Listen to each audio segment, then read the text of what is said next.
Hi, and welcome back to another episode of History of Fan Anime. I'm your host, William Chow, and in today's episode is another fun sort of episode where I interview one of the old customers that used to be part of the Japanese Animation Club and part of the animation store that I run. And so we go and basically rehash some old stories and what kind of stuff about that. So, it's always kind of a good sort of a reminder episode about how many of us, how we probably started in Japanese animation. Okay, so before we begin, I'd like to remind people to go down below, click like and click subscribe. Definitely, by helping out by at least clicking the like, it helps the YouTube algorithm do its job and do its work and that kind of stuff. And that's always great if you do that. All right. Also, maybe if you have a personal experience or whatever of your local anime club and that kind of stuff, yeah, sure, write it in the comments below. It really does help out. The algorithm that YouTube uses. It's just really very useful. If you'd like to also support me financially, I do have the super thanks button activated, as well as I have the link for the Patreon and PayPal. Again, I'm just finishing up an episode to add on to the Patreon page. So again, some more episodes for all the sponsors and donors for the page. Again, lots of stuff that I just can't talk about and can't show you here on YouTube. So again, all those things I've done are available on the Patreon. Again, the list is below, as well as the list of all the previous episodes of the History of Fan Anime. I have now over 300 episodes. I had to do a slight correction with episodes 289 somewhere around there, and onwards because because I've accidentally misnumbered a bunch of episodes twice, so I had to make the correction on there. So that's if you're wondering where those missing episodes are, do check the link below in the in the comments there. You can get the full Excel database with all the episodes that I have, and they're all kind of grouped together in topic order. So again, if you want to follow a particular topic, like for example, video games, or if you want to, I've done different interviews with both Vincent and whatnot. They are actually located and they're all together. So if you want to kind of follow, some of the interviews I did for conventions and that kind of stuff and whatnot with Vincent, then they're all sort of located together right there. And we'll go over some of the funny stories. And just keeps them sort of linked together. So it's really nice for that. Again, links below. Do check that out. Okay. All right. So today's episode again is another one of these interview style episodes, and I've got a few of them kind of lined up and sort of going. Trying to get the some of these my old friends out and just sort of kind of reminisce about different things and whatnot. Go out and have a nice chat and sort of relive a few things in memory and whatnot. So it's always kind of good to do those type of things. And so today's episode, we're going to go over one of our friends, Jack, who basically came like most people to my animation store. And then found out about the Vancouver Japanese Animation Club and just sort of what role he plays and what he sort of remembers. Okay, so again, we'll go through and I'll play the clips and whatnot from the interview and kind of sort of go into more detail when I can. All right. So, without further delay, let's begin. Well, how long have I known you then? You came by. No, hold it. You came by the store. Right? No, or was it the Douglas College meeting? Yep. I don't remember I can't remember when you appeared. Actually, I can tell you exactly when I appeared. Okay, you just, when did you appear? Go ahead. November 1998. Well, that's pretty precise. Yeah. Sometime in the afternoon. And that was Douglas College? Or? No, it was the store right across the street from your house. Oh, the Renfrew location then. Yeah. Or 98? Was that Renfrew or was that? Or is that the one that was inside the Canadian Cancer Society? No, there's the one That little strip mall type place outside the house. Where the big hole is right now, right? Yeah. Okay. All right. No, okay, cool. Okay, so what I've done there is right at the very beginning, I was trying to verify with Jack which location of Anime Jyanai was he referring to. Now, of course, I had multiple locations of the store when in this concourse was I actually had three main locations there. But he replies with was it the Renfrew Street location, and he says it's the one by the small strip mall, right? And so that was the very first location, is in a little strip mall that had a pizza joint right beside the Petro Canada gas station, and of course my store would used to be like a typewriter repair slash like computer store type of thing, right? And that's when again I opened up my first store. I've got a few videos right now as well, which has like moving video footage of that first store, as well as photos and that kind of stuff for the first store that I've done sort of analysis on. Do check those out if you want to have, see more in detail what that first store and what that experience of going into that kind of a store is like. Again, you can just kind of look those up below.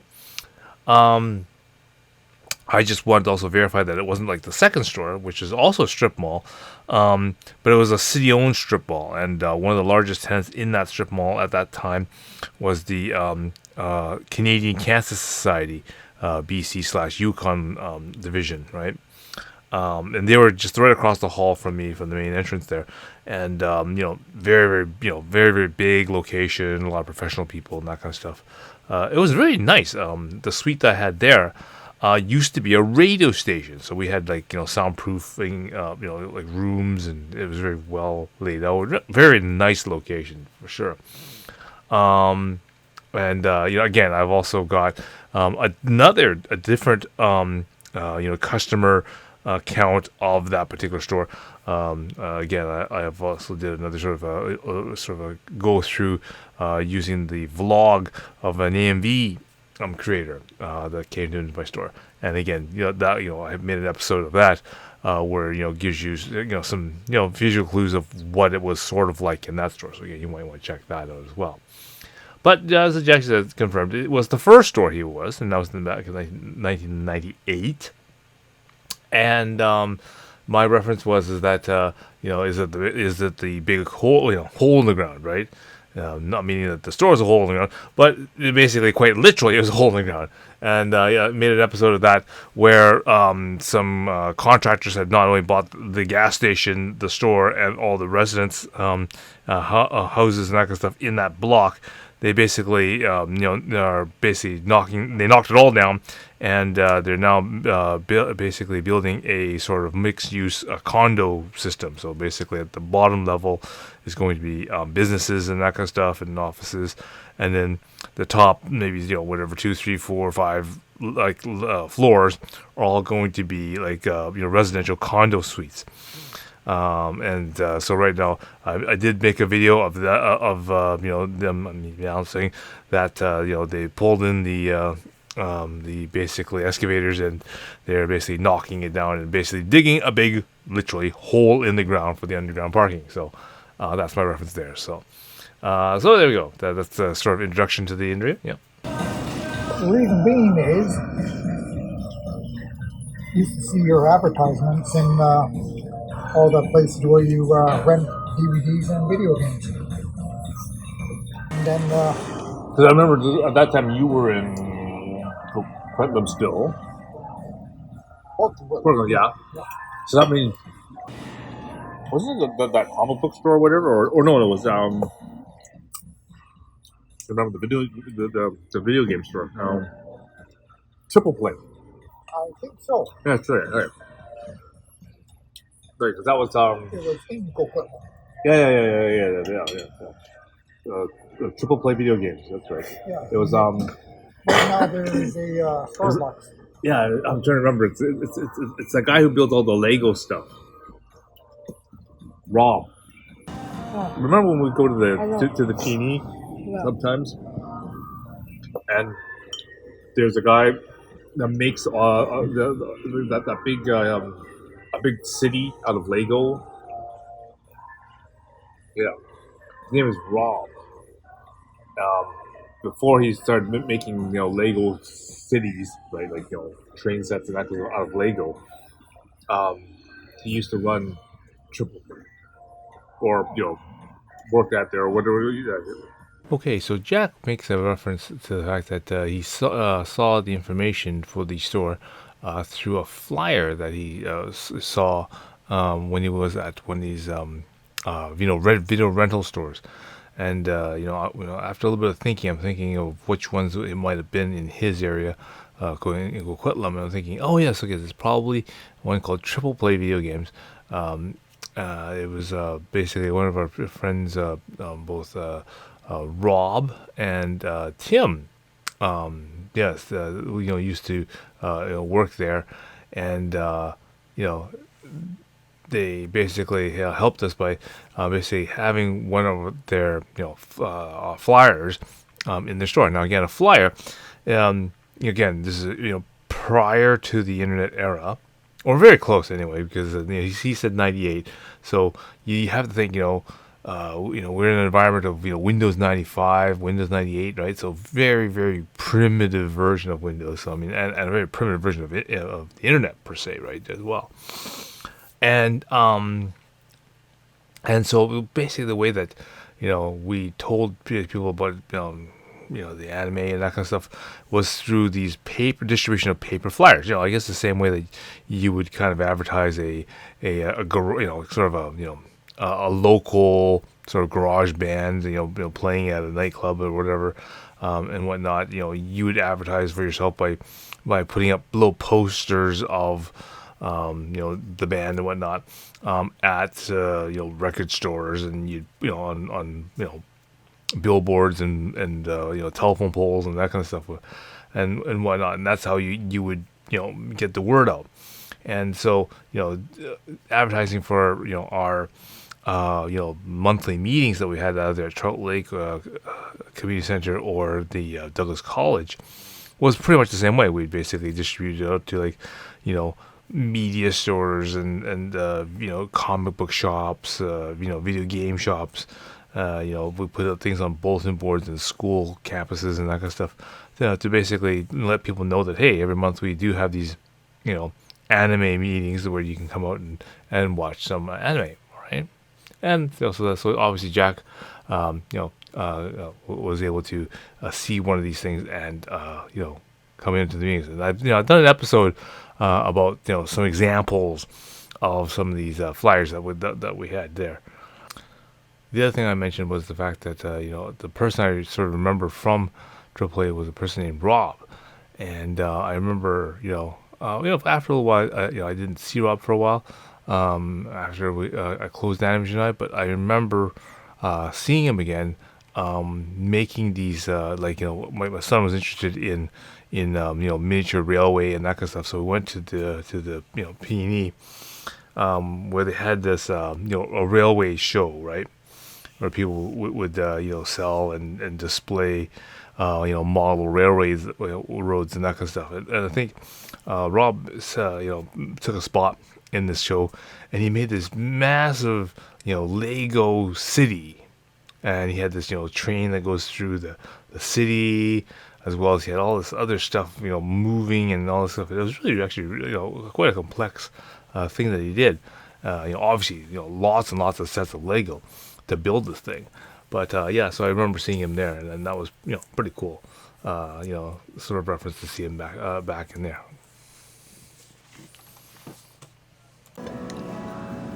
Have you caught anything new recently in terms of anime? The new Castlevania or? No, I started downloading the old Dragon Ball. Well, the TV series. Yes. Yeah. Okay. Mm-hmm. Yeah. Because unbeknownst to me, had the new TV series. Yeah. There's a new. The new GT, I think it's called. I can't remember. Yes, I don't. Or the new Dragon Ball. Yeah. Yeah. Mm-hmm. No, I've been catching up on all the stuff that like with my channel right now. I'm right now making a top 30 animes for all the entire decade of 1980. Okay? So I'm going through each anime, ranking them and rating them and all that kind of stuff right through it. But see, this is useful because now all those animes that I saw maybe a bit of, or never watched with subtitles or anything, so I never 100% understand them. I can now go back to those and actually watch them now with translation, because someone had some of them like Sakigero Jujuko, or some of those those giant robot type things. Ah, perfect. Thank you. Nice. Because now they feel like they're releasing them on Blu-ray, right? So I'm signing up for a whole bunch of these. There's a whole bunch of animes that are on a list, kind of an Amazon wish list, if you will. And so basically, I've been going through, trying to find each one, and then as soon as I get them, I'll grab them down, because a lot of them are available on those free streaming sites. Either with ads or whatever, whatever. Yeah. But I can pull them all down and then watch them, at my leisure. So I managed to watch like Creamy Mommy. I watched Space Station Dalios and there's just old classics like that, right? Yeah. What was really surprising was a couple of them, right? I found on the internet Wayback Machine, the Internet Archive. Like they actually have full movies and stuff archived on that thing. Wow. Not just archives of websites, but they also have archives of actual videos. I was like, cool. What got me interested in anime was I was watching the new NewsHour, and a commercial would come on. Now I'd start channel surfing, and next thing you know, there's this cartoon girl in a miniskirt with long blonde hair. I'm like, oh, what's that? That's interesting. So I'd watch it for a few seconds and go back to the news. The next day, commercial would come on the news. I would switch back to that cartoon and, oh, this is more interesting. I'd watch it even longer. Turns out it was Sailor Moon. Was it? Okay. Yeah. 98? Yep. Yeah, I guess that sounds about right. Yeah. Yeah. That was Because good. I joined a hospital in 95. Okay, right, okay. And Yeah, okay, yeah, that's all, yeah. and then that's when I started noticing these ads everywhere. And You decided to come got on? an ad Yeah. and drove out to your place and walked in, and I want to join up, and I was 787. You just don't remember your number. Yeah. Cool. Yeah. In fact, I might even still have my card. I know people still have their membership cards. I keep running across an odd person in the name that account. They say, oh yeah, I've got it in one of those card holders. Yeah. Enshrined, as it were, right? Well, I still have my my VJAS card, or my VJASR. Oh yeah. It's actually in my fly rod case. Okay. Well, at least it's not in your old wallet that No, you can't we find. don't know where we can find it. Yeah. No, it says Jack Maloney, VJASR, Vancouver Japanese Animation Anime Research Division. Now remember, it was at the place by your house, and there was these two kids. I guess they were in middle school, and for whatever reason, they were so happy to see me each time I walked in there. Oh, Jack, how's it going on? And so they would ask me a question. Okay. I'm like, I don't know, I'll have to do research on that. I'll get on the internet and find out. And that's how that started. Okay. So I then asked you, these kids keep on bugging me about questions. How about we start a research division within VJAS? And you're like, yeah, okay, sure, whatever. In your nonchalant way, because you're too busy typing or something. Or falling asleep, one of the two. That happens, yeah. Mm-hmm. So I made my own website, and made some cards, and ended up doing a lot of research. Because people would actually either call me or email me, oh, why did so-and-so do this in episode 182, blah, blah, blah, blah, blah. I don't know, so get on the internet, trying to find out the answer, and Although back then the internet wasn't like as today, yeah. it certainly isn't the same way as today. Yeah. Because back in 98, well, that's at 98 or even before the I think it turn. was around 2000 is when I started that. I don't. Yeah, even when it flipped around, to the millennium and that kind of stuff, it really didn't. Still not really the same as it is now, right? Yeah. Because like search engines weren't the same, as they are now, right? For example. Well, back then, I used something called alltheinternet.com, which was all the search engines all in one. Yeah, it was kind of a weird sort of amalgamation of all the. Problem is, it's still around today, but you still have to use Windows Explorer, I think it's called, or Internet Explorer. But you can't use the Internet Explorer because it's practically non-existent. Yeah. Is that a date? Non-existent. Yeah, that's right. But I would, if I could, still use alltheinternet.com because I could find questions to anything a lot quicker using that than just say Google, which is only one. Yeah, there was so the search algorithms and the spiring and that kind of stuff. So the way that they do it now was still pretty a pretty new thing back then. So Yeah. And then I also remember about 6 months or later, I think it was in the summertime, you got up on the stage at Douglas College and said,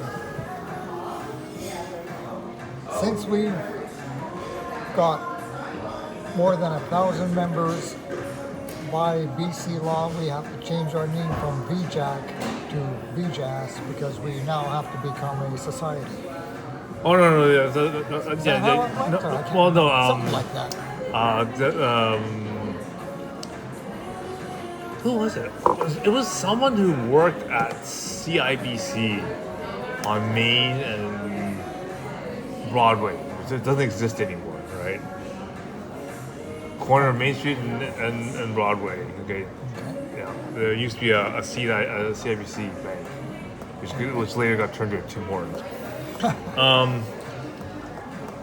But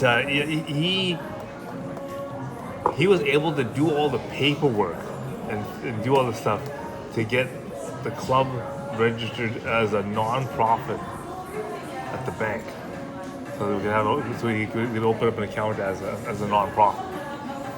And then when that happened, then we got ourselves registered as a society. Yes. So that that would make all the paperwork in